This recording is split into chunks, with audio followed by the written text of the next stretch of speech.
It's my great privilege this morning of introducing the Reverend John Meier for the Schaefer Lectures of 2006-2007. Today, he is giving the second of 3 lectures on the danger of making Jesus a Christian, the test case of law and morality.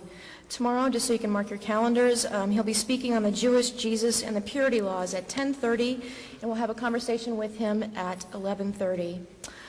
In introducing John Meier yesterday, Dean Attridge spoke eloquently about his many accomplishments. It's a venerable list that I'm not going to repeat, although it's certainly worthy of reiteration. I want instead to touch very briefly on the depth and importance of one sustained accomplishment as it points us forward to his talk today, his writing of the 3 volumes of A Marginal Jew in 1991, 94, and 2001. The idea of it makes my hand cramp. This monumental labor, A Marginal Jew, has justly gained Professor Meier international attention for his meticulous and masterful weighing of the evidence for the historical Jesus. His thesis that Jesus was a marginal Jew in a marginal first-century Eastern Mediterranean society weighs heavily, therefore, in a raging and sometimes public scholarly quest for the true Jesus of history. This quest is made even more timely by the uproar over the Da Vinci Code, which is a peculiarly modern endeavor. Unlike the ancient and medieval world, our age wants the facts. Some in our society, some biblical scholars too, would say if you can't measure something scientifically or historically, it ain't real. Professor Meier's work assiduously avoids that trap, recognizing both the value of and the differences between the doing of history on the one hand and the living of confessional faiths on the other. Professor Meier's A Marginal Jew reflects the best kind of historical research, a balanced and, in my opinion, deeply moral scholarship that recognizes the ethical, social, and ideological problems of conflating the quests of a given age for the Jesus of history, the Jesus of faith, the Jesus of the Da Vinci Code, the Jesus of the 21st century, in a package that in the hands of experts can look to others like the objective truth about the Christian Christ. Please give your warmest welcome to John Meier, who will speak today on the Jewish Jesus and the Sabbath. John Meier. Thank you very much. It's very kind. Thank you.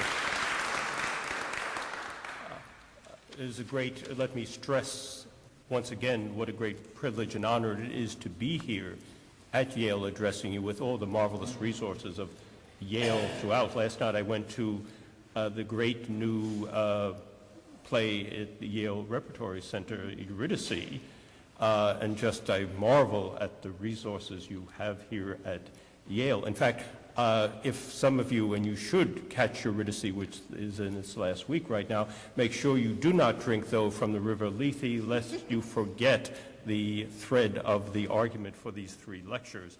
Just in case you did, let me remind you, in yesterday's lecture, we faced head-on a key problem in any treatment of Jesus and the law.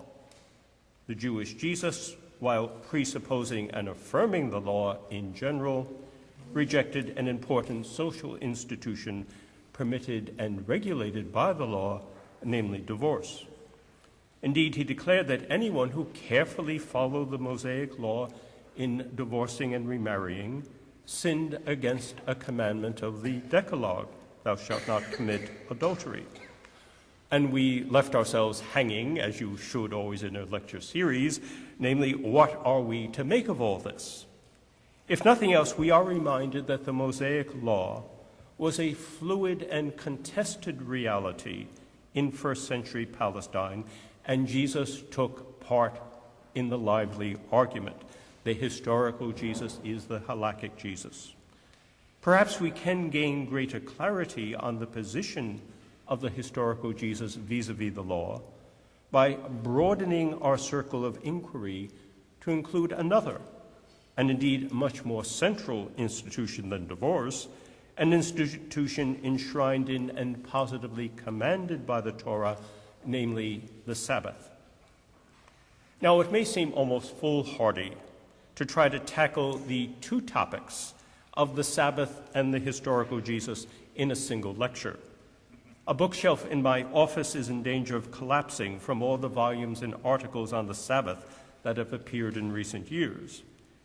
Obviously, this second lecture will have to grapple with the question of Jesus and the Sabbath only in a very schematic fashion.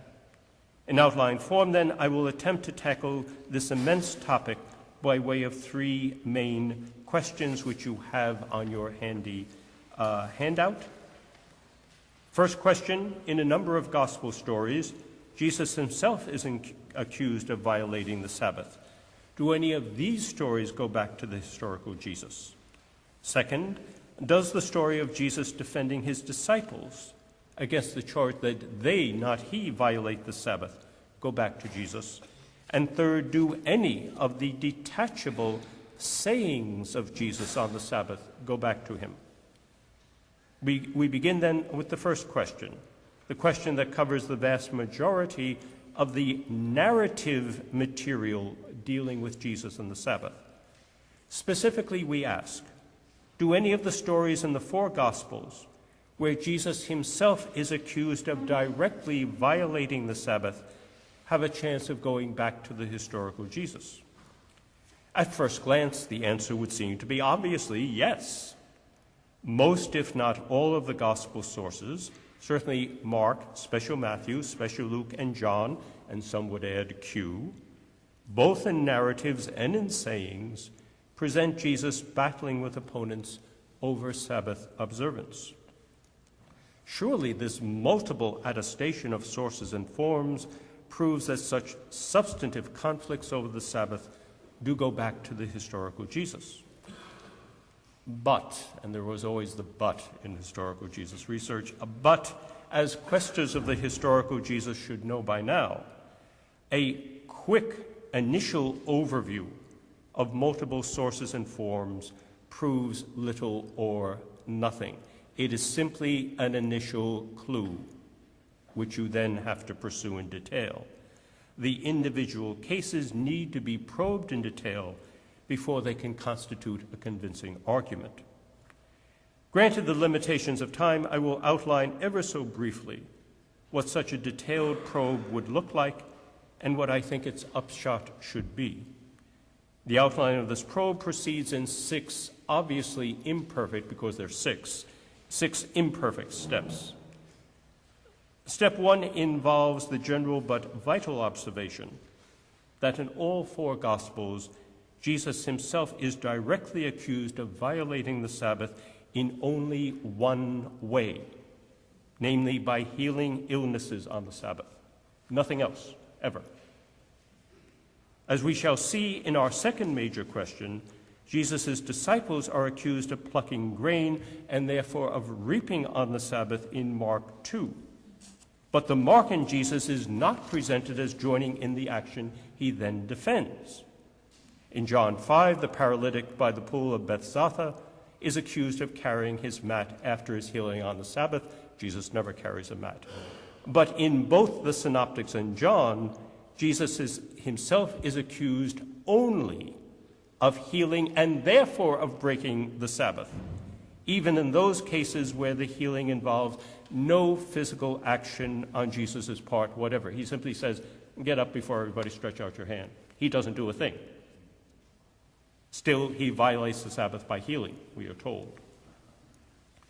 It is amazing to see how consistently commentaries on the Gospels either take for granted or supposedly prove by a quick reference to Jewish sources that at the time of Jesus, the act of healing was considered a violation of the Sabbath. But is that so? Always beware of the argument, we all know that. Sociology of knowledge. Let us take a look at the relevant sources, Was healing considered a violation of the Sabbath at the time of Jesus? In step 2, we consider the Jewish scriptures, Tanakh. In the Pentateuch, the basic obligation of the Sabbath is to abstain from work, melacha. That is all. No positive act of public worship is imposed on the ordinary Israelite.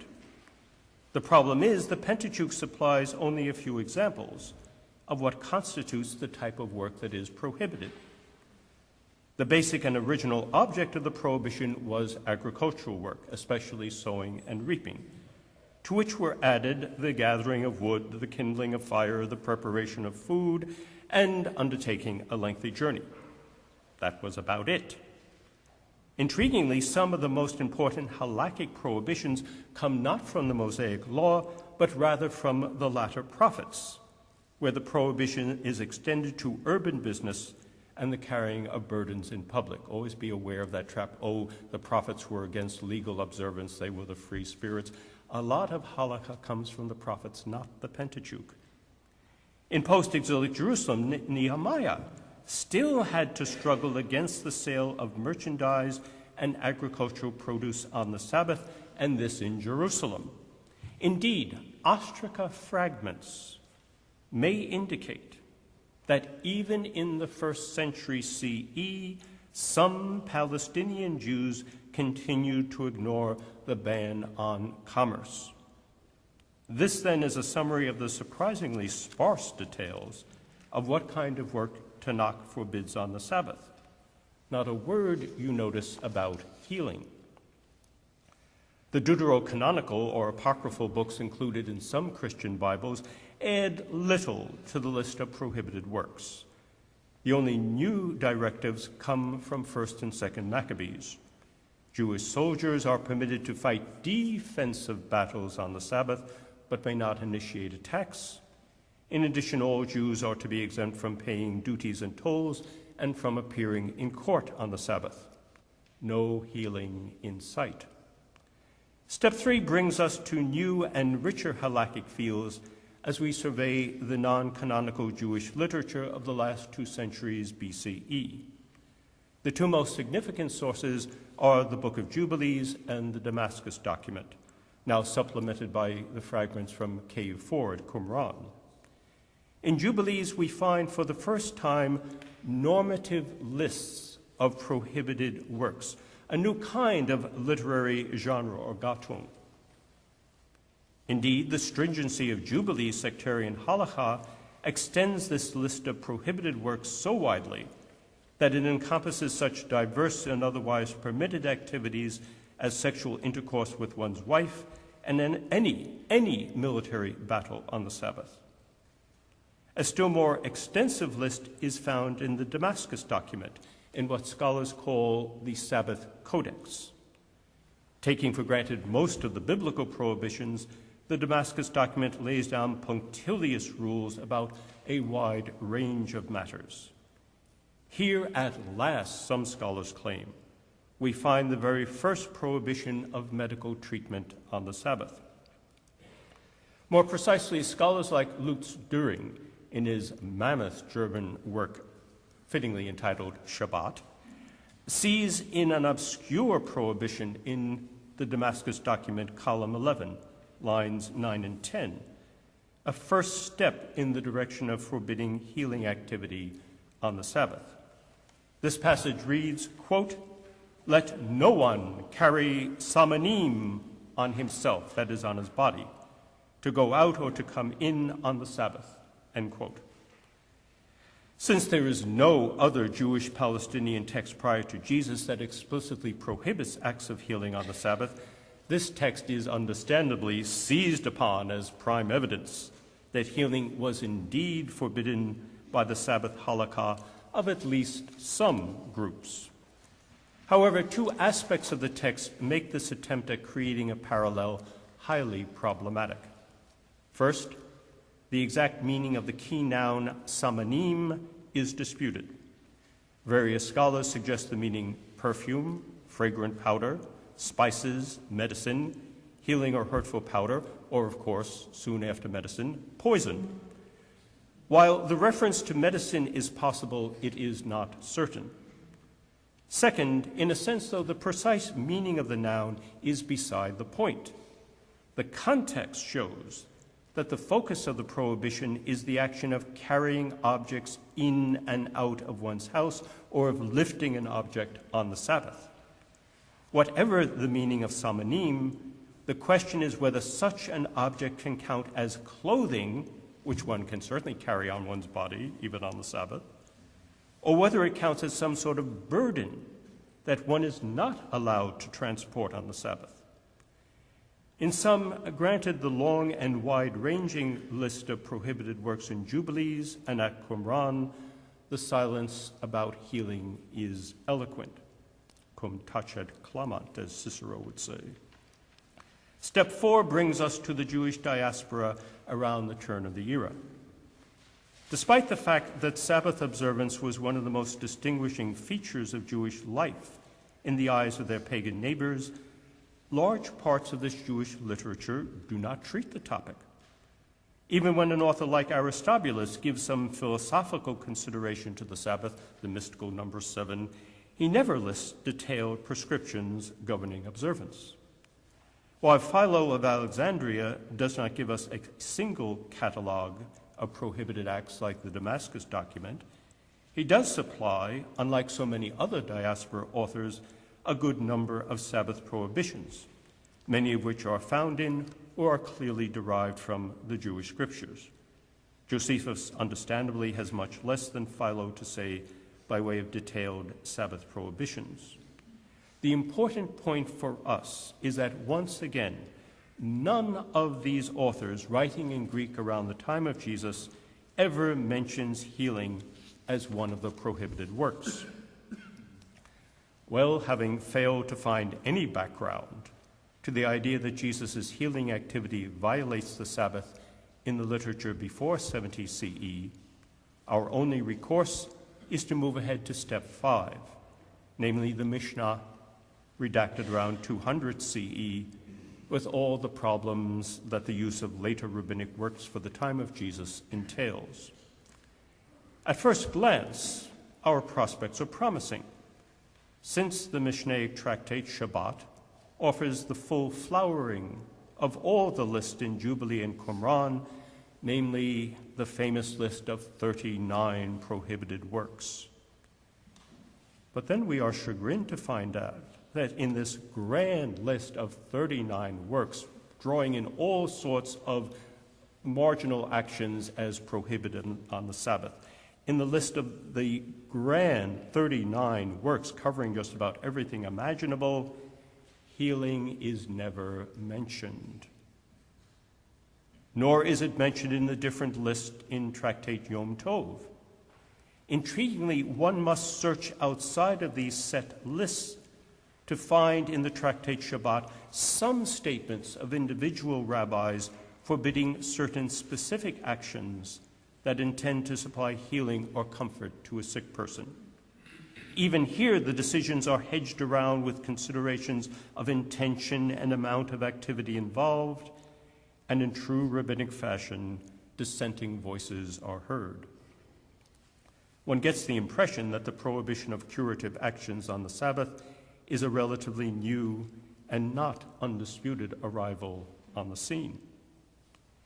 This impression is reinforced by the curious provision in Shabbat 6:2. A man is allowed to carry an amulet out of his house on the Sabbath only if the amulet has proven curative power. An amulet without such proven ability is not permitted to be carried out of the house on the Sabbath. Now, this is the last thing one would have expected if healing per se were an activity always, everywhere, and in all its forms forbidden on the Sabbath. If that were the case, one would expect the ineffective amulet to be permitted and the effective amulet to be banned. Thus, even in the Mishnah, healing in itself does not have the aura of an age-old prohibition accepted by all under all circumstances. The overall impression one gets from these and other rabbinic texts when viewed in the context of the total absence of any prohibition of healing on the Sabbath in the pre-70 period, is that the post-70 rabbis had developed a new type of Sabbath prohibition concerning healing. Even with the prohibitions in the Mishnah, we should remember that these texts represent the views of the scholarly elite and did not always find a ready reception among the common people. These texts are prescriptive, not necessarily descriptive.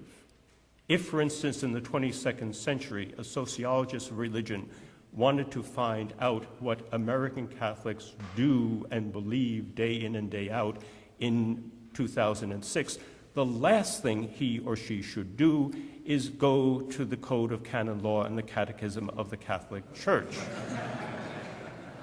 It would be the ultimate example of mistaking a prescriptive document for a descriptive one. The same thing should be remembered when we use the rabbinic literature. It is with the insights we have gained from this rapid tour through Jewish literature before, during, and after the time of Jesus that we take step 6, a brief consideration of the gospel stories of healing on the Sabbath. In my opinion, the two stories in John's gospel can both be dismissed without further ado, because form and tradition criticism confirm what any intelligent reader should notice immediately.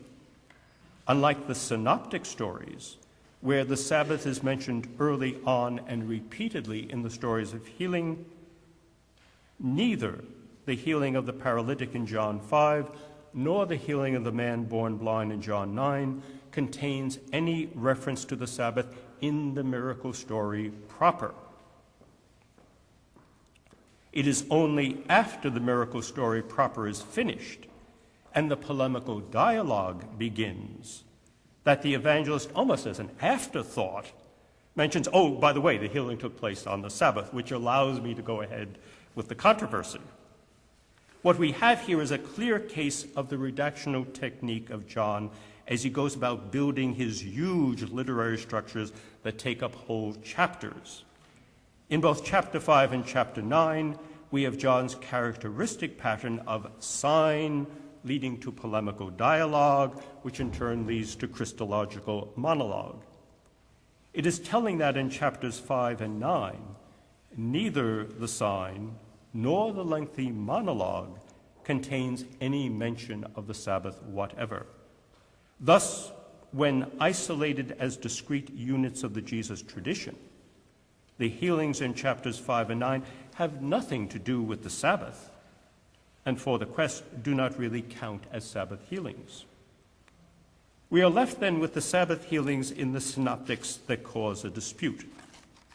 Apart from parallel texts, there are only 3 such miracles plus disputes on the Sabbath in the synoptics. Indeed, there is only 1 Sabbath healing plus dispute in the whole of Mark. Astounding when you stop to think of it. The man with the withered hand in Mark 3, 1-6. Although Matthew takes over this Markan story with additions, he has no similar story from his own tradition. In contrast, besides taking over the Markan story, Luke provides 2 of his own, the woman bent over for 18 years in 13:10-17, and the man with dropsy in 14:1-6. Interestingly, when in volume 2 of A Marginal Jew, thousands of years ago, I treated these stories under the rubric of miracle stories and not Sabbath dispute stories, I judged that none of them sufficiently satisfied the criteria of historicity to ground a judgment of probably historical. Each time my judgment was the frustrating but frank non liquet, not clear either way. If questers for the historical Jesus would accept that category besides the one of proven or rejected, we'd be much better off, I think. When one adds to that initial judgment non liquet what we have just seen in this quick survey, I think the judgment must tip decidedly in the direction of not historical. Because before 70 CE, no Jewish source of any stripe, sectarian or mainstream, canonical or non-canonical, Palestinian or diaspora, none states that healing activity is a violation of the Sabbath. When such a judgment finally appears in the Mishnah, it gives every indication of being a relatively new halakhic position. Hence, it is highly unlikely that a Palestinian Jewish faith healer called Jesus, active around the years 28 to 30 CE, would have met repeated objections to his supposedly curative actions on the grounds that they violated the Sabbath. Well, what then is the origin of these stories? I would suggest, and it's only a suggestion, I would suggest that one possible origin lies in the apologetic and polemical activity of Palestinian Jews for Jesus in the time frame from 30 to 70 CE. One should remember that a great deal of religious apologetics and polemics is not actually aimed outwards at opponents, who would never read or listen to such material anyway. Who are we kidding? Rather, quite often, religious apologetics and polemics are in reality aimed inward to bolster the faith cohesion and self-identity of a group that feels under siege by the larger surrounding society. Granted this function of apologetics and polemics, one need not be surprised that they indulge in exaggeration, caricatures, and stereotypes rather than in sober reporting of opponents' views. Behind a great deal of popular religious literature and apologetics then and now is the unspoken presupposition, we're right and they're wrong, now let's think up some reasons why they're wrong. Perhaps we might even extend this hypothesis a step further. We have noticed already that there is only one Sabbath healing plus dispute in the whole Markan tradition, while we find two in Luke and two more in the final redactional form of John's Gospel. It may be that the growth of such disputes about healing on the Sabbath in the later post-70 Gospels may be a first hint and polemical echo of the emergence in early rabbinic thought of an opinion that healing activity did indeed violate the Sabbath. In fact, it may be that in a number of cases of halakhic dispute, the first manifestations of a rabbinic position may actually be enshrined literarily in a passage of the New Testament. Think, for instance, of Matthew's acceptive clause. The first case, literally, we have an argument about grounds for divorce. I dare say we are only at the beginning of the process of mining New Testament material in a critical rather than a Strzok-Billebeck fashion to create a fuller and more accurate history of the development of Jewish halakha at the turn of the era. Be that as it may, the result of this brief probe is that none of the gospel stories of Jesus being accused of violating the Sabbath by healing goes back to the historical Jesus. Thus, a good deal of the material that has been traditionally used to define the attitude of the historical Jesus toward the Sabbath disappears. You laughed when I said in the first lecture, the only thing I know is that every book and article about Jesus and law is wrong. You begin to see why I think every single book and article is wrong. Now, this does not necessarily mean that Jesus did not engage at all in halakhic disputes about Sabbath observance. I think he did. We still have to face the second and third questions that I raised at the beginning of this lecture, namely another narrative about Jesus and the Sabbath, the plucking of grain on the Sabbath, and finally the detachable sayings of Jesus on the Sabbath. But in my opinion, the disputes that arise from Jesus' healing on the Sabbath must fall by the wayside. Let us move on then to point 2. There is one Sabbath dispute story that, as I've said, I have purposely not treated until now, namely the dispute about the plucking of grain on the Sabbath in Mark 2:23 to 28 parallels. You have the key Markan pericope there on your second sheet. If you would follow along with me, this does get a little bit hairy at times. especially when the English translation, and practically no English translation, represents the Greek at some pivotal points in the text. So you can all whip out your Greek New Testament as well. This story stands out because its content and structure have no exact parallel anywhere else in the four Gospels. Alone among the Sabbath dispute stories, Mark 2:23-28 has no connection with Jesus' miracles, is not ignited by something Jesus himself says or does, and reaches its climax not in one saying or action of Jesus, but rather in a chain of three separate sayings that are at best loosely connected with one another. It is my contention that if we pay careful attention to the literary structure of this curious story, we will have an entree into the questions of its original form and its historicity. Let us take a look, therefore, first of all, at the structure of the story of the plucking of the grain. It is dismaying to see how often commentators rush to a consideration of pre-Markan tradition behind this story, or even directly to the question of the story's historicity, before undertaking a careful analysis of the literary structure of the Markan pericope as it lies before us. All we have before us is this text. Commentators seem to forget that the only direct access we have is to the complicated text Mark has left us. One can get behind the text only by going through it, not by executing an end run around it. Too many questions for the historical Jesus. Try the end run. The narrative of the plucking of the grain on the Sabbath belongs to the form-critical category of dispute story, Streitgespräch. With many variations, the form has three main parts. First, the setting of the stage. Second, the question or objection. Third, the response or responses of Jesus, often in the form of a counter-question.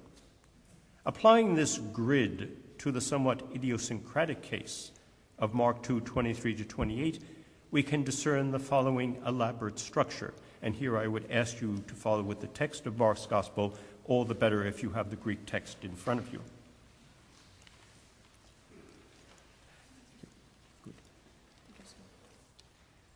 Part 1. In the setting of the stage, verse 23, two key protagonists are introduced in the two halves of the verse. Jesus, who does nothing provocative as he walks through the field of grain, but who will reply to the objection raised, and his disciples, who perform the provocative act of plucking the grain, but who say nothing in their own defense. As a glance forward to Jesus' first reply from Scripture shows in verses 25 and 26, this two-part introduction creates the pattern of distinction yet connection between the leader and his followers, Jesus and his disciples, that is then taken up in the scriptural narrative, David and those with him. So, part 1, setting the stage, verse 23. Part 2, perhaps it is this need to create the pattern of distinction yet connection in verse 23 that explains why the mention of the people raising the objection, the Pharisees, is delayed until the beginning of the second major part of the story, the question that raises the objection in verse 24. The two verbs of action in the question reinforce the pattern of distinction yet connection. The first verb, ida, look, see, is an imperative addressed to Jesus, as is made clear by the introductory clause, and the Pharisees said to him, not to them, to him. Jesus is asked to observe and explain what the second verb then describes, namely what the disciples are doing, poiusin, on the Sabbath. Notice Jesus is doing nothing. The problem is what the disciples are doing. The disciples are performing the objectionable action, but Jesus, as their teacher, is considered responsible for it, a common view in the ancient world, both Jewish and pagan. We see the same thing with Greek philosophers and their disciples. The underlying pattern of distinguishing the teacher from his disciples and yet connecting him with them is thus carried forward from the setting of the scene into the question that poses the objection. This brings us to part 3. This pattern of distinction yet connection is continued in the first of Jesus' replies to the Pharisees, verses 25 and 26, but not in the second or third reply, verse 27 and verse 28.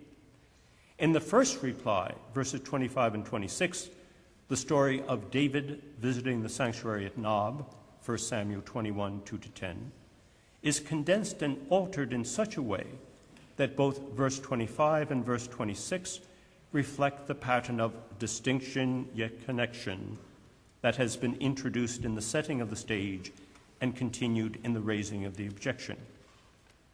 In verse 25 in the Greek text, not in all English translations, but in the Greek text of verse 25, David alone is mentioned at the beginning of the story, just as Jesus alone was mentioned at the beginning of the pericope, with all the verbs narrating the action put in the singular, what David did when he was in need and he felt hungry. Only after the basic narrative about David is given does verse 25 end somewhat awkwardly with the addition, he and those with him, autos kai hoi metautu, tacked on somewhat awkwardly at the end of the verse, when the whole verse was simply about David. The pattern of distinction yet connection is clear. The same is true in the continuation of the story in verse 26. In the first half of the verse, 26a, David alone in the Greek text is said to enter the house of God and eat the loaves restricted to the priest. This corresponds to the mention of David alone in most of verse 25. Then in verse 26b, we are told that David gave the loaves to those with him as well. Notice the second kai in the Greek text there, as well or also. This corresponds to the awkward he and those with him at the end of verse 25. Once one realizes that all three main parts of the dispute, the setting of the stage, the question, the first reply, are contoured according to the underlying pattern of distinction yet connection between leader and followers, one is struck by the sudden and total disappearance of this pattern in the second and third replies of Jesus. The second reply, verse 27, is an axiom-like statement of a general truth about the anthropological or humanitarian goal of the Sabbath. The Sabbath was made for human beings, not human beings for the Sabbath, or if you prefer using man in generic sense in the singular, just simply to get a singular noun at that point. I'll point out later why I want a single noun there. So excuse me if for the moment I say the Sabbath was made for man, not man for the Sabbath. This is anthropos there, human being. This reply mentions, notice, neither the leader, Jesus or David, nor the followers, the disciples and those with him. The third reply, verse 28, a Christological trump card, mentions Jesus under the third-person description of Son of Man, but makes no corresponding mention of his followers. At least in Mark's redaction, the emphasis of the final reply is clearly Christological, being focused on Jesus alone. The Son of Man is Lord also, Kai again, the Son of Man is Lord also of the Sabbath. Also, in addition to his being the Son of Man with power to forgive sins, back in the first dispute story in 2:10, we have neat inclusio of the two first references to Son of Man in Mark. The Son of Man has authority to forgive sins on earth. And then, just in case you forgot that, the Son of Man is also Lord of the Sabbath. Thus, in contrast to verses 27 plus 28, verses 23 to 26 stand out as a tightly composed structural unit. Unity is reinforced by the repetition of key phrases in the Greek like, it is not lawful, uk existin, in verses 24 and 26, and the key verb do, poiusin, apoiusin, in verses 24 and 25. phrases that are absent in verses 27 and 28. So from this structural analysis now, let us try to go to a hypothetical original form of the story. The fact that the distinction yet connection pattern is present only in the first of Jesus' replies is all the more striking when one realizes that this formal structuring pattern is not present in the original story of David at Nob in 1 Samuel 21, 2-10. In the Old Testament story, in both the Masoretic text and the Septuagint, as well as the Qumran fragments we now have from Cave 4, David is desperately alone as he flees from King Saul's murderous wrath. Only David interacts with the priest at Nob, and only he receives the loaves of the presence. As part of his lie to the priest, he mentions that some young men, that is, soldiers in Saul's army, let us not hope pages, that he is supposed to meet somewhere else, will be there somewhere else. But strangely, the pages are off scene entirely. Since the following narrative never mentions these young men or pages, David's reference to them seems to be simply part of his ruse, justifying his highly irregular request for a number of loaves of bread that are supposed to be consumed only by priests. Thus, neither in the story of David at Nob, nor in the subsequent narrative of David's activity do those with him exist in the Old Testament account. Those with him are present in an awkward fashion in the first reply of the Markan dispute in 2:23-28, apparently for one reason only. The reply in verses 25-26 forms an organic part of the whole dispute story in verses 23-26, which is structured according to the distinction yet connection pattern, totally absent in verses 27 and 28. As I say, it is telling that just as this pattern disappears as verse 27 begins, the literary unity of the dispute story is disturbed by a new introductory phrase, and he said to them, kai elegan autois. This phrase, or its equivalent, is used elsewhere in Mark to connect once isolated material into larger wholes. This seems to be its function here as well. The previous two uses of the verb to say, lego, in our dispute story, verse 24 and verse 25, make perfect sense. They belong there. They introduced and bound together the objection of the Pharisees in verse 24, the reply of Jesus in verse 25.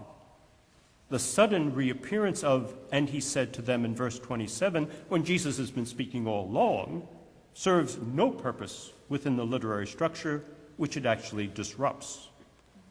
This literary disruption coincides with the disruption in thought, as the pattern of distinction yet connection, which has structured the whole pericope up until now, suddenly disappears. All this points to a likely understanding of the tradition history of Mark 2:23-28. In my opinion, the original compact form of the story consisted of the setting of the stage, verse 23, the question, verse 24, and Jesus' reply in verses 25-26, all three parts being bound tightly together by the pattern of distinction yet connection between leader and followers. The complete absence of such a pattern in the second and third replies, which lack the same structural integration into the main narrative, suggests that both verse 27, the anthropological argument, and verse 28, the explicit Christological argument, were added secondarily, either at the same time or in separate stages. In itself, this judgment does not decide whether these two isolated sayings ultimately come from the historical Jesus. All this judgment affirms is that these two sayings did not originally belong to the narrative of the plucking of the grain on the Sabbath. To anticipate for a moment what we shall soon see, I would further propose that the reason why these two replies in verses 27 and 28 were added, thus producing a dispute story overloaded with a number of discrete arguments at the end of the story. The reason why they were added is that the original reply was increasingly felt in the course of time to be inadequate. One might draw a rough analogy here from text criticism. In text criticism, the reading that is judged to be the lectio difficilior, the more difficult reading, tends to be judged the original reading. To apply the analogy here, if verses 25 and 26, the first reply, form the original ending of the story, one can readily understand why the more intelligible or cogent endings of verses 27 to 28, to replies that explicitly mention the Sabbath, the first one doesn't, should be added to bolster the argument of Jesus. If, on the other hand, verses 27 and 28 form the original ending to the dispute, it is very difficult to see why the problematic reply, how problematic we will see in a moment, it is very difficult to see why the problematic reply of verses 25 and 26 should have been inserted into the middle of the story. Indeed, as I hope to show, the inadequacy of the first response raises some questions about the historicity of the original form of the story. Let us therefore go to the question of the historicity of this original form I've tried to isolate. Let us suppose then, as a working hypothesis, that the original form of the dispute about plucking grain on the Sabbath consisted of Mark 2:23, setting the scene, 2:24, the question, and 25 to 26, a reply, a scriptural argument from 1 Samuel 21, 2-10. If we grant this hypothesis, what considerations argue for or against the judgment that this tradition reaches back to some incident in the public ministry of the historical Jesus? In my opinion, a number of considerations tip the scales against historicity. First, there is the granted vague general point emphasized by E.P. Sanders. Having Pharisees suddenly pop up in the middle of a grain field on the Sabbath to object to the disciples' activities strains credulity. It almost looks like something out of a Broadway musical. Oh, what a beautiful morning, or oh, what a beautiful Sabbath. You can see the Pharisee chorus dancing through the grain fields. Are we to imagine that Pharisees regularly patrolled grain fields on the Sabbath, looking for possible violations? People who suspiciously have the munchies on the Sabbath? Or have the Pharisees sent out a special commission to spy on Jesus and his disciples in this particular grain field on this particular Sabbath? Granted, this consideration does not render the account in 2:23-26 unhistorical, but it does begin to raise some questions. This doubt is reinforced by the grave difficulty that any critical historian will detect in Jesus' reply in 2:25-26. The reply begins auspiciously enough. In a clever rhetorical flourish found in both the rabbinic and the Greco-Roman philosophical tradition, Jesus parries a question with another question, typically rabbinic. You probably all heard the story of little Jacob coming home from his Brooklyn yeshiva and finding Daddy in the armchair reading the New York Times, and little Jacob scratches his head and says, "Daddy, why do Jews always answer one question with another question?" And his father replies, "Why not?" It is just the rabbinic way of arguing. And so Jesus parries a question with another question, perfectly good Jewish rabbinic approach. But the way the counter-question begins in verse 25 signals the problems to come. Did you never read what David did? Beware of a single word that may hang you. Did you never read what David did? Now let us remember what the supposed historical situation in Mark 2:23-26 is, if we want to take this as a historical fact. Challenged by some Pharisees who are noted for their exact and exacting study of Scripture, Jesus counter-challenges them on their home ground, exact knowledge of the written Scripture. Did you never read? Jesus, therefore, is not appealing to some stray oral tradition or his own made-up-on-the-spot version of the David story.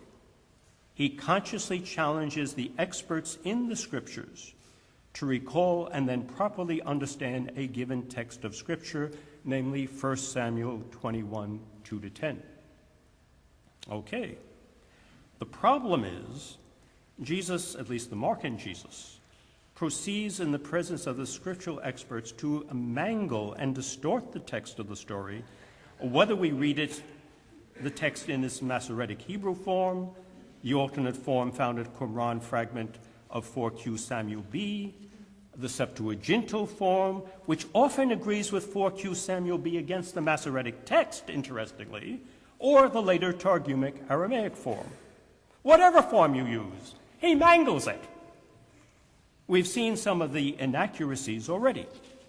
Jesus claims that David had companions with him when he came to the priest at Nob, and that David gave some of the loaves of the presence to those with him. Neither the presence of David's companions nor David's act of giving bread to them is to be found anywhere in the Old Testament text, be it the Hebrew, Greek, or Aramaic form. Indeed, when the priest at the sanctuary meets David, he asks with trepidation, "Why are you alone and no one is with you?" It almost sounds like the original author wanted to refute Jesus' argument. Why are you alone and no one is with you?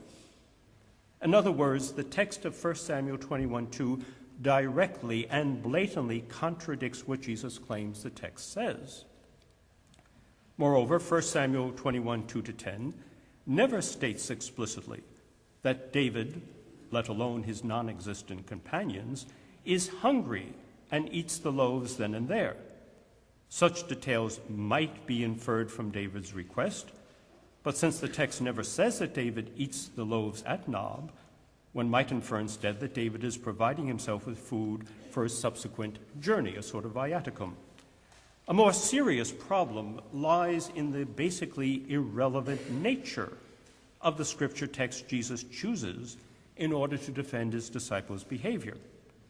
Nothing in the narrative of 1 Samuel 21:2-10 would cause one to think that David's request for food occurs on a Sabbath. To be sure, the Torah specifies that the loaves of the presence are to be replaced with fresh loaves every Sabbath, but the story in 1 Samuel 21:2-10 in no way connects the priest's gift of the loaves to David with the regular replacement of the loaves on the Sabbath. Nor is there any indication in Jewish sources prior to 70 CE that at the time of Jesus, the events in 1 Samuel 21:2-10 were generally understood to have taken place on the Sabbath. In a sense, the attempt by some modern commentators to read the Sabbath into Jesus' appeal to David's action misses the point, since Jesus stresses that David's violation involved what David did, eating food that only priests should eat, and not when he ate it, a point Jesus never raises in the story.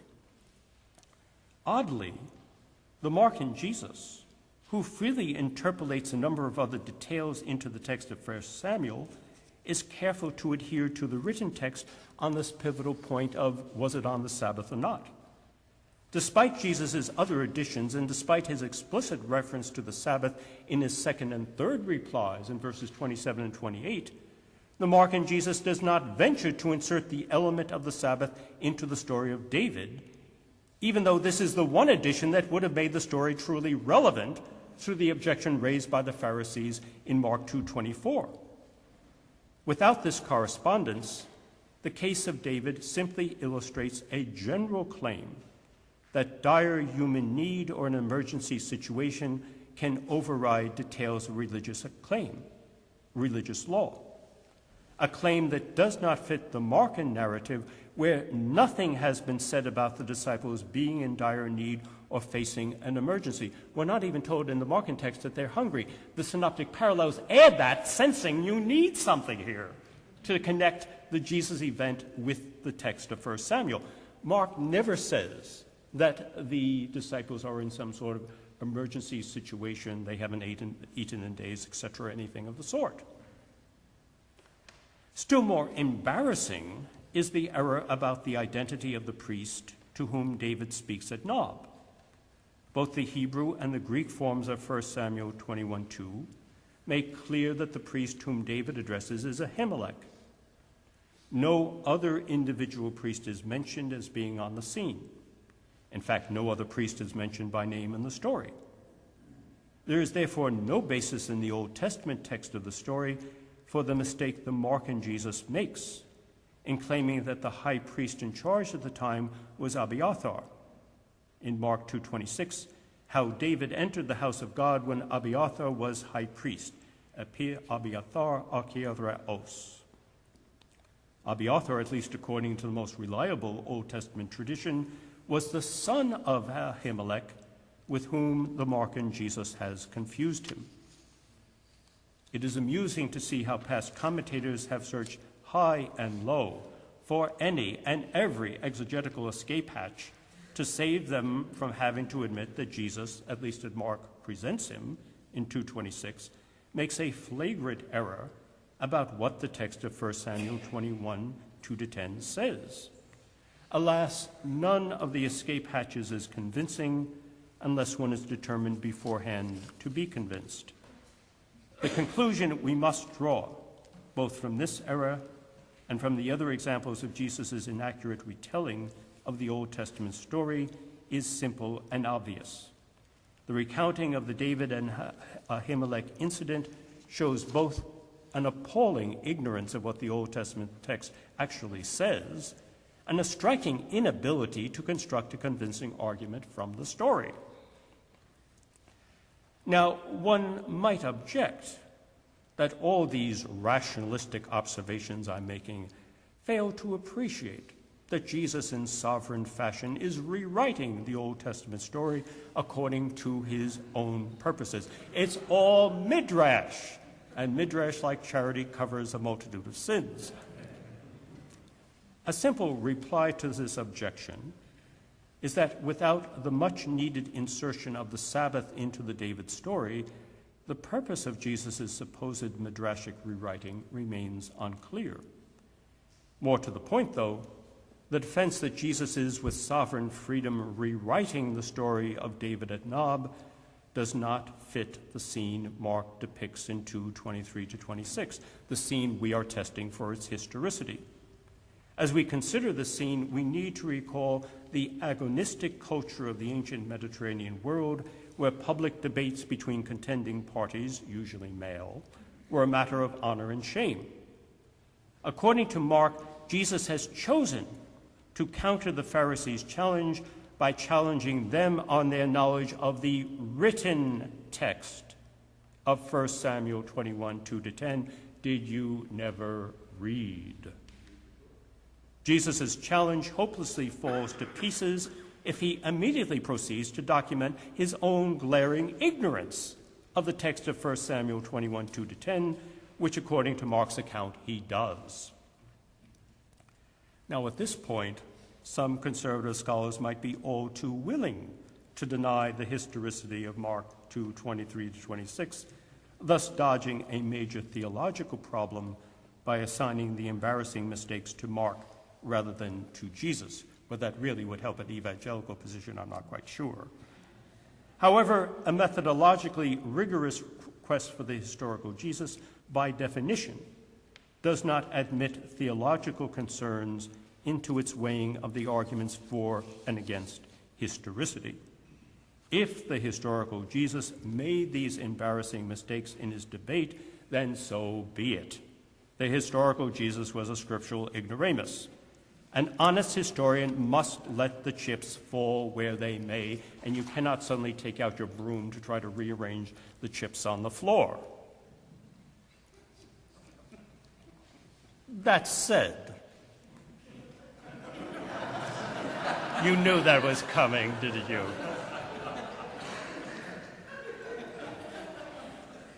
The lecturer giveth and the lecturer taketh away. Blessed be the name of the lecturer.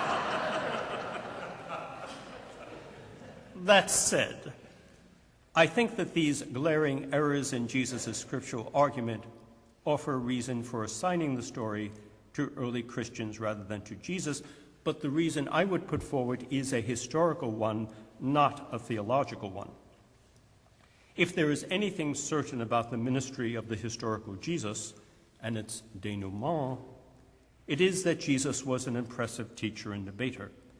Amid the fierce competition for public esteem and influence among Jews in first-century Palestine, he acquired a fair amount of fame and following, to the point that he was deemed dangerous. This basic picture of the historical Jesus seems incompatible with the Jesus Mark unwittingly portrays. This Markan Jesus is not only an ignoramus, but a stupid ignoramus, who foolishly challenges Scripture experts to a public debate about the proper reading of a specific text, only to prove immediately to both his disciples and his opponents how ignorant he is of the text. From Whedon onwards, we have forever heard these stupid, ignorant, blind disciples. Could it be that they're actually reflecting some of the ignorance and stupidity of their teacher? Not even Whedon is willing to go that far. If this scene gives us a true picture of the biblical knowledge and teaching skill of the historical Jesus, then the natural and very effective response of the Pharisees would have been not fierce anger and concerted opposition, but gleeful mockery. What's more effective in a popular religious scene? The Pharisees would have laughed their heads off and invited the populace to do the same at this uneducated woodworker who insisted on making a fool of himself in public by displaying his abysmal ignorance of the very scripture text on which he proposed to instruct the supposedly ignorant Pharisees. I dare say, if this was the actual competence of the historical Jesus in teaching and debating, his movement would not have lasted a month in first-century Jewish Palestine. Such a portrayal of Jesus not only fails to explain his widespread popularity, his accordingly violent end, and the impact of his ministry on subsequent history, it does not even square with one of the few significant traits of the historical Jesus that Josephus highlights in Book 18 of the Antiquities. Jesus, a wise man, was a teacher of people who received the truth with pleasure, and he gained a following among many Jews. Consequently, I incline to the view that in Mark 2:23-26, we have a polemic composition created by Christian Jews in Palestine prior to 70 CE, the approximate time of the composition of Mark's Gospel.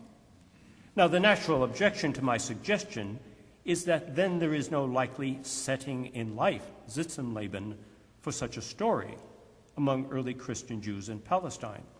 Are we to imagine that Christian Jews made such a habit out of plucking grain on the Sabbath that it became a major point of dispute with their Jewish neighbors, thus forcing the Christians to create this anecdote by way of justification? In reply to this objection, I need only repeat a point I made earlier. Despite the theoretical purpose of addressing and confuting one's adversaries outside, most religious apologetics and polemics are directed inward.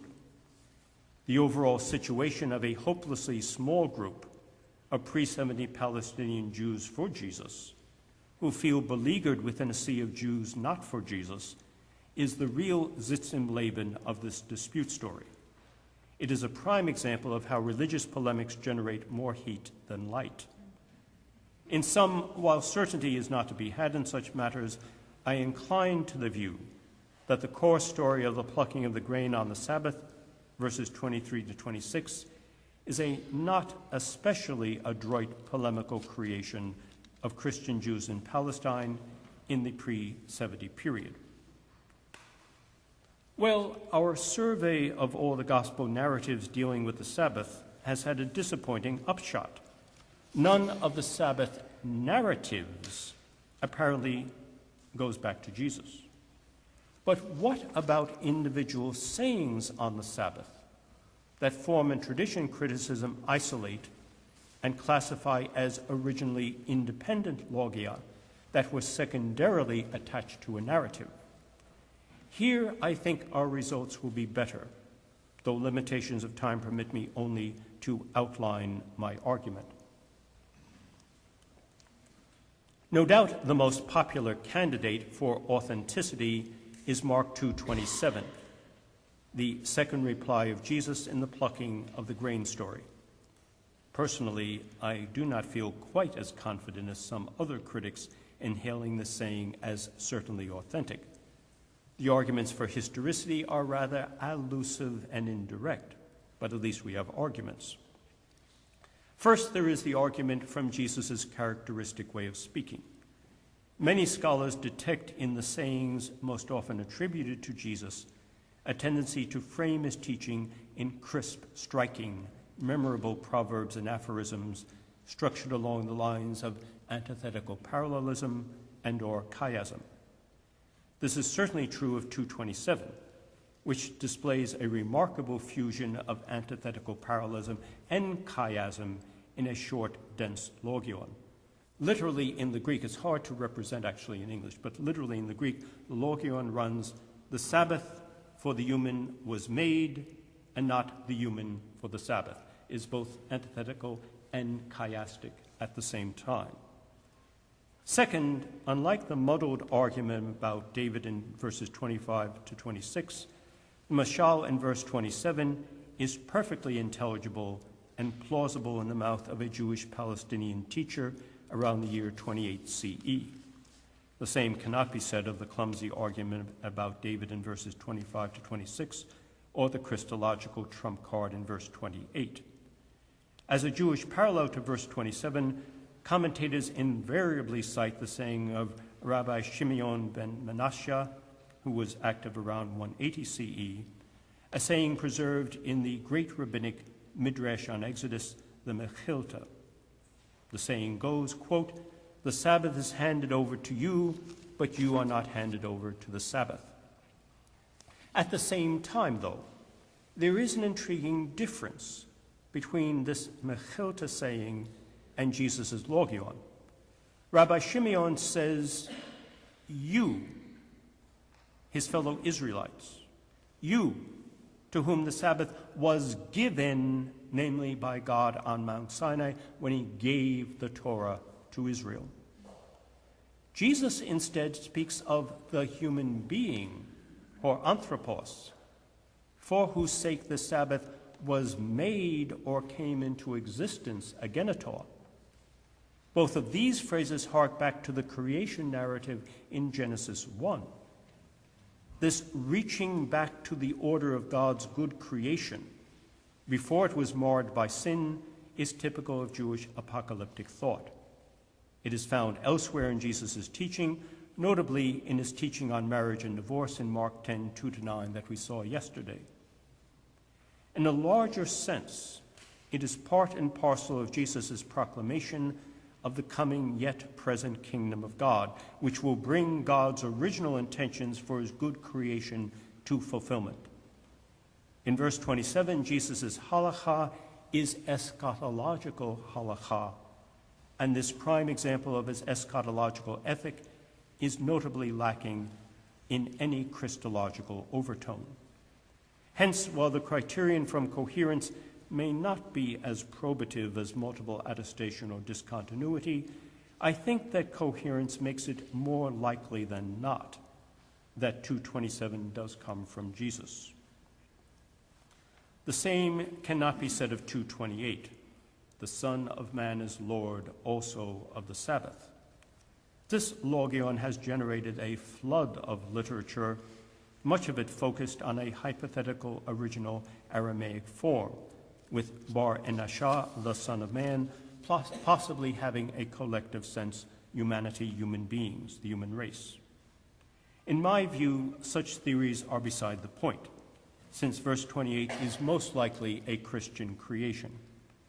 To establish this claim fully would take another lecture or another article. In fact, I've contributed an article precisely on this point to a festschrift for the great professor and teacher of the Epistle to the Hebrews, Albert Van Waa, and the festschrift now is turned into a festschrift in honor of him being made a cardinal of the Roman Church. So, Harry, stick with the Epistle to the Hebrews and you'll go far. It's high time we got back to lay cardinals, which we once had. But permit me simply to make two brief points about verse 28. First, among the synoptic Son of Man sayings, there is a clear tendency in the later evangelists, Matthew and Luke, to introduce Son of Man sayings that speak of the Son of Man's present status and action in the time of the church. That is a secondary development. This is quite different from the more traditional sayings about Son of Man that focus on one of three topics: the public ministry of Jesus, his death and resurrection, or his future coming in glory and or the final judgment. I would claim that Mark 2:28 already signals the later Matthean and Lucan tendency to move the Son of Man into the present time of the church. Second point, in John's Gospel, with his realized eschatology, it is not surprising that this tendency reaches its ultimate point. The Son of Man likewise moves into the present time of Christian believers, so much so that the Son of Man becomes the object of a profession of faith. The man born blind in 9:35, do you believe in the Son of Man? So unintelligible was that to later Christian scribes. They changed it to Son of God in the later Greek text because it made no sense to them for Jesus to ask, do you believe in the Son of Man? So much has the Son of Man become the present Lord of the church that he becomes the object of belief, profession. And the blind man says, yes, Lord, I do believe. The Son of Man is the one who gives eternal life now to the believer in the church. Hence, the Son of Man is the one who gives eternal life now to the believer who eats the flesh of the Son of Man and drinks his blood, 6:50. Notice how Son of Man suddenly reappears in that Eucharistic part of the Bread of Life discourse. There is, however, even a more precise parallel between Mark 2:28 and John's Christology, however strange that might seem, putting Mark and John together. Mark 2:28 stands out as unique in both form and content because nowhere else in the four Gospels do we have the precise grammatical pattern of the Son of Man as subject of the sentence, plus the copulative verb is, plus a predicate nominative, to be exact, a noun in the nominative followed by a genitive noun with the definite article. That precise pattern. And all of this describing the authority or status of the subject.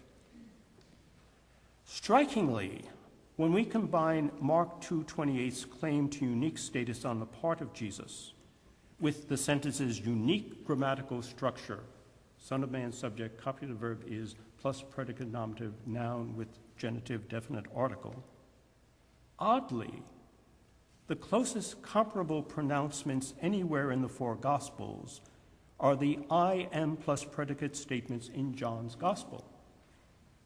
Both in its structure and in its high Christological claim, Mark's the Son of Man is Lord of the Sabbath structurally finds its closest functional equivalent in Johannine sayings like, I am the bread of life, including predicate nominative plus genitive with definite article. In other words, in Mark 2:28, the Son of Man does not simply have authority over the Sabbath. Remember 2:10, he has authority to forgive sins. No. It's not said simply the Son of Man has authority over the Sabbath. He is Kyrios. He is Lord, Master, Owner, Controller of the Sabbath. Mark 2:28 does not simply supply a third argument after the first inept scriptural argument and the second broad, perhaps too broad, humanitarian argument. The absolute Christological claim of verse 28 cuts off all further argument and decides the issue, period. Christological trump card. Shut up. The Son of Man is Lord of the Sabbath. Basta. End of argument. The saying appeals not to what the Son of Man once did during his earthly life or will do at the parousia, but to who the Son of Man is now for the believer. Unlike verse 27, verse 28 is simply not conceivable as an argument that one Jew would make to another Jew around 28 CE. By contrast, verse 28 is quite conceivable in its pivotal position at the end of the fourth story of the Markan cycle of 5 dispute stories, which stretches from 2:1 down to 3:6, the grand first Markan Galilean cycle of Streitgespräche. On the one hand, Mark 2:28 looks backward to the first dispute story, which contains the first Son of Man saying in the whole of Mark's Gospel, the Son of Man has authority to forgive sins on earth, 2:10. Hence, of course, the Son of Man is also the Kai, just in case you forgot the first reference, is also Lord of the Sabbath. Take that. On the other hand, Mark 2:28 prepares for the final dispute in the cycle, the healing of the man with the withered hand, which focuses on what Jesus himself, and no longer his disciples, does on the Sabbath. With his healing, life-giving power, Jesus shows himself to be truly the Lord of the Sabbath. Mark 2:28, thus in Janus style, acts as a clasp between the first and the last dispute stories in the cycle. It most likely comes from Mark or the pre-Markan redactor of the dispute cycle. It would just be a little bit too convenient that just by accident that story originally ended with that pivotal statement, which allowed a marvelous looking backwards and forwards. As Dana Carvey used to say on Church Lane Saturday Night Live, how convenient, a little bit too convenient. Well, left with only Mark 2:27 as a possible candidate, can we find any other sayings on the Sabbath that probably come from the historical Jesus? Fortunately, there is another type, a whole different Gattung of Sabbath saying that surprisingly enjoys multiple attestation, namely Jesus' rhetorical questions about permissible work on the Sabbath. Interestingly, most of these questions seem to be secondary insertions into narratives of Sabbath healings. For instance, in Matthew 12:11, Matthew inserts into Mark's story of the man with the withered hand the separate question, which of you, if he has a sheep that falls into a pit on the Sabbath, will not take hold of him and draw him up? In the special Lucan story of the man with dropsy, Luke has an alternate version of the same question. Luke 14:5, which of you, if your son or ox falls into a cistern, will not immediately pull him up on the Sabbath? A third major form of this tradition of rhetorical questions about Sabbath practice is framed in Luke's special tradition about the bent-over woman, 13:15.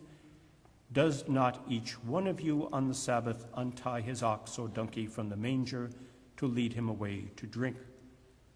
Interestingly, the first two questions deal with an unusual emergency situation, while the third deals with a need that would arise on every Sabbath. At the very least, though, we have multiple attestation of Jesus asking rhetorical questions about specific Sabbath practices. And thanks to the Dead Sea Scrolls, we know that these questions were not merely theoretical. For example, the Damascus document forbids anyone on the Sabbath to pull an animal that falls into a cistern or pit out, though a fragment from K4 at Qumran allows one to throw his own garment to a human being in such peril, not an animal. But no rope or ladder may be used, that'd be too much like work.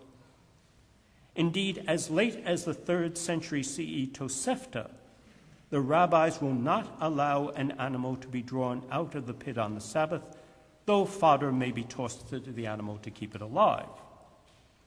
Pointedly, however, both Mishnah and Tosefta allow the rescue of human life in such circumstances.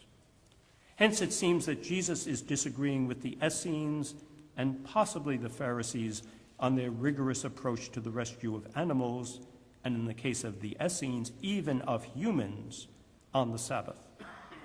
Jesus is saying about untying an ox or a donkey may present us with a different situation, since here Jesus may be arguing to a conclusion from a starting point accepted by all parties. Be that as it may, our rapid survey of Jesus' sayings on Sabbath halakha does yield significant insights. First, Jesus was not simply a grand ethical philosopher or Jewish cynic or a Thomas Jefferson propounding general truths.